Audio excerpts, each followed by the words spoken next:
மதுரை மாநகர காவல் ஆணையர் அலுவலக வளாகத்தில் காவல்கரங்கள் அமைப்பின் ஆதரவற்றோருக்கான சேவை பணிகள் தொய்வில்லாமல் தொடர்ந்திட மதுரை மண்டல ஸ்டேட் பேங்க் ஆப் இந்தியா வங்கியின் கார்ப்பரேட் சமூக பொறுப்பு நிதி மூலமாக ஒரு ஆம்புலன்ஸ் வாகனம் வழங்கும் நிகழ்ச்சி நடைபெற்றது. இந்த நிகழ்ச்சியில் கலந்து கொண்ட பாரத ஸ்டேட் பேங்க் வங்கியின் deputy managing director G S. Rana அவர்கள் மதுரை மாநகர காவல் ஆணையர் அவர்களுக்கு காவல் கரங்கள் அமைப்பிற்கான புதிய ஆம்புலன்ஸ் வாகனத்தை வழங்கியும் காவல்துறையினரின் பயன்பாட்டிற்கு கொடியசைத்து துவக்கி வைத்தார்.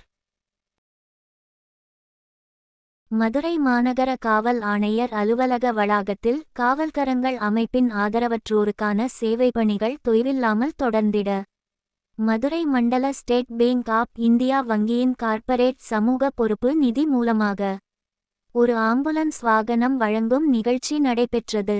இந்த நிகழ்ச்சியில் கலந்து கொண்ட பாரத ஸ்டேட் பேங்க் வங்கியின் deputy managing director G S. Rana அவர்கள் மதுரை மாநகர காவல் ஆணையர் அவர்களுக்கு காவல் கரங்கள் அமைப்பிற்கான புதிய ஆம்புலன்ஸ் வாகனத்தை வழங்கியும் காவல்துறையினரின் பயன்பாட்டிற்கு கொடியசைத்து துவக்கி வைத்தார்.